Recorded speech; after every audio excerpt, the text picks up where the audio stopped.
nemmeeku nañ Sidi Lamine Niass nekk PDG bu Walfadjri dàq na ko ci ñenn ci ay employés bu ñu koy xayma mu toll ci ñeent fukki nit wala lu ko romb ci ay journalistes maquilleuses yëpp ñu dàq leen ñenn ñi nga xam ne ñoom ñoo nekk ci émission boobule mu nekk émission matinale petit déj ci ñi nga xam ne ñoom ñoo nekk animateurs yi ci journalistes yi mu nekk dàq boo xam ne nag moom dafa juge ne ñoom dañoo nekk ci seen fin de contrat maanaam si ab contrat durée déterminée dañu amoon seen contrat jeex na ndax chaque 31 décembre day am ñoo xam ne dañuy dem am ñoo xam ne dañuy ñëw mais nag boobu la dàq même bu fekkee ci loolu lañ ko wéer ndax contrat bu jeex moom buñ ko renouvelé wul maanaam mooy ñaanal nañ la mais ak dàqin ba ak na nga xam ne na nga koy yëgee mu nekk loo xam ne ñenn ci ñoom ñaawlu nañ ko ndax nañu yëgee ne ñoom liggéeyatuñu ci boobule groupe nekk na loo xam ne rafetlu wuñu ko donc même bu fekkee ñenn ñi jugé nañ ne wala moom ci boppam jugé na ne dàq bi normal na am na ñenn ñoo xam ne nag rafetlu wuñu anim ba nga xam ne moom la amee mu nekk ñeent fukk ak yu tegal ci ñoo xam ne ñu ngi doon liggéeyee ci groupe Walfadjri maanaam ko mu nekk ci rajo ba wala ci télé ba wala ci presse écrite bi ñoom ñëpp ñu maase leen daal leen di ñaanal ci 31 décembre bi la seen contrat di jeex mu nekk loo xam ne daal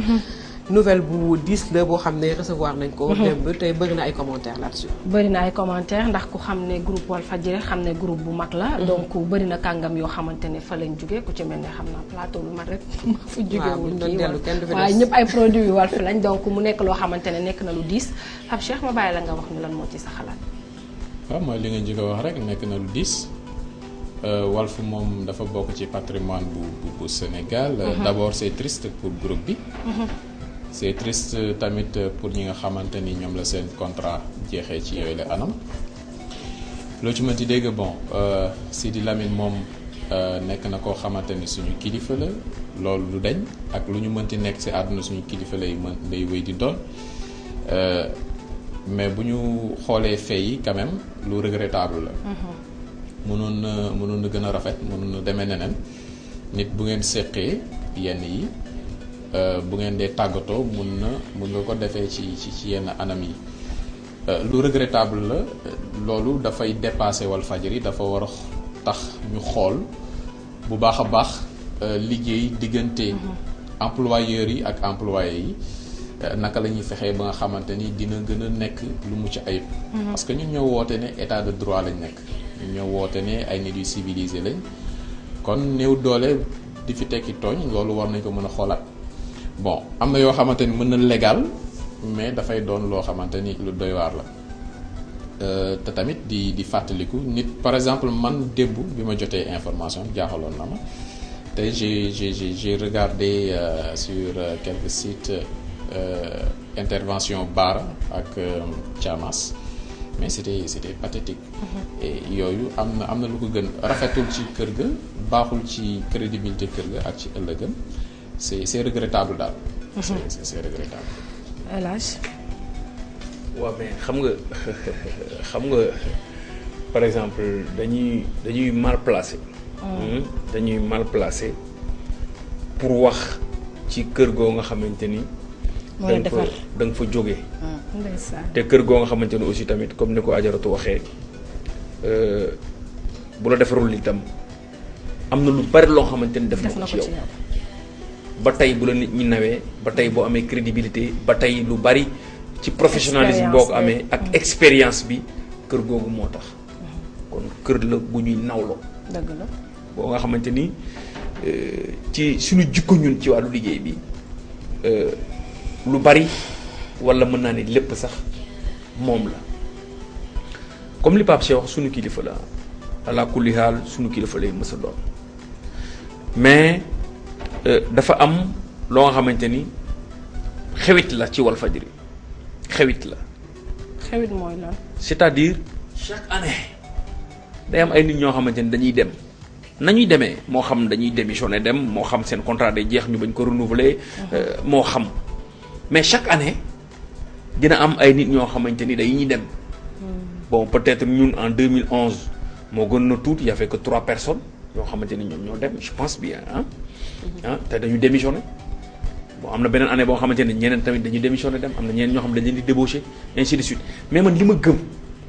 moom moo di nit bu fekkante ni da ngay liggéey ak moom contrat am di jeex le 1er décembre. ne ko buy fayeeku ne ko le 31 décembre sa contrat day jeex au moins mu mën a préparer wu mais loo xamante ni dañu ni man ñi ma woo ñëpp dañ ni ma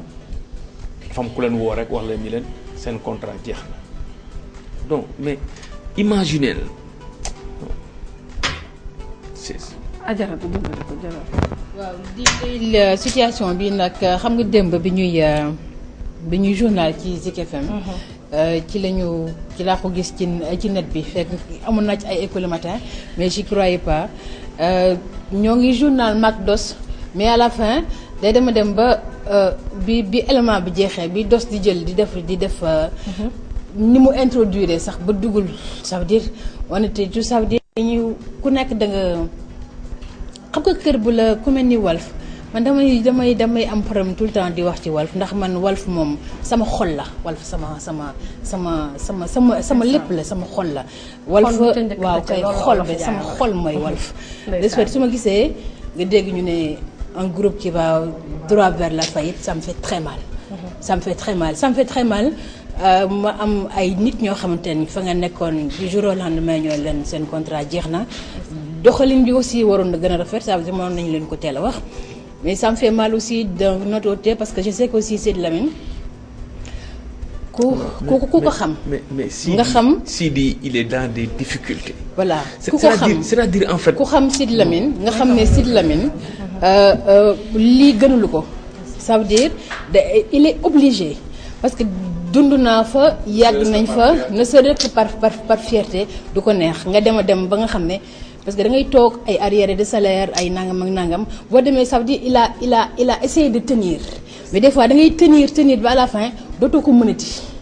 c'est une Sidi Lamine koo xam ne c'est une personne qui est fière ku gëm Walf de ce fait nag affaire bi day mel ni dem ba sur le Saint-Coran j'ai pas dormi. dafa nekk sama xol daf may peut-être bon. mais non un groupe comme Walfadjri moi je lance un appel au président de la République président Macky Sall un groupe comme Walfadjri quelle que soit ligne rédactionnelle bu mën a am c'est un groupe boo xamante ni kenn waru ko seetaan. c'est un groupe bu kenn warut a seetaan. waruñu xeex surtout. non économiquement di ko étouffer. c'est en fait ça. c'est ça parce que mun loolu ni man damay créer ay emploi ba pare di xoj kenn koo nga xamante ni je dis pas que ni ñoom ñoo ko def mais di xoj koo nga xamante ni. si am na si quand même ëllëg. tey day tàqali ko ak ay liggéeykatam nga jël sa pub nga yóbbu ko Walf te nga bokk si officiel yi loolu ñi ko ñeme bariwul ça c'est un problème. et loo ci mën ci dégg am na loo xamante ni contribuer na ko ci paysage médiatique bu Sénégal Sud FM bi mu fi ñëwee en 95 bon Sidi Lamine bi mu xoolee Sud FM def bénéfice boo xamante ni romb na milliard à l'époque dafa créé Walf FM ok c'était pour un gain mais loo ci mën ci dégg am na lu extraordinaire loo xamante ni def na ko ci histoire bu média bu Sénégal du loo xamante ni war nañ ko mën a xeex noonu rek mëdd ko. waaw ñoo ko gisandoo actualité bi comme ni ma ko waxee rek. ñuy jéggalu nag mbokk yi xam nga des fois dafay am foo xam ne bu ñu fa laalee rek. jóge Walfadjri taxul nga bàyyi Walfadjri parce que jóge nañ Walfadjri mais ñun ñëpp ak ku ci mënti dem bugaan sax xam naa ne mbir yi naqari na ko ndax moom aussi c'est un produit de Walf de ce nag day nekk loo xamante ne nii foog ñu wax ci te ça concerne aussi un groupe muy wane jafe-jafe yi nga xam ne aussi groupe de presse yi ñoo ngi koy jànkonteel les familles des employés groupe de presse ñoo ngi koy jànkonteel parce que lii peut-être dafa dal Walf mais mi ngi yor groupe de presse yëpp. te li ñuy wax mi ngi yor voilà Walf école waaw Walf sax damay faral di wax naan dafa weesu école université la ndax média yu Sénégal boo ci génnee Walf dara lu ci des. plateau seen show bi da koy dëggal boo xoolee Ajaratu Ndeye Assou Gueye El Hadj Ndiaye Dos Binta Mané Pape Cheikh Sylla ñoom ñëpp Walf la ñu jugee ñu nekk ay produits Walfadjri donc seen réaction dafa normal yëfu nit la rek Binta ma bàyyi la nga daal di tëj. ñu daal di fay tëjee actuellement.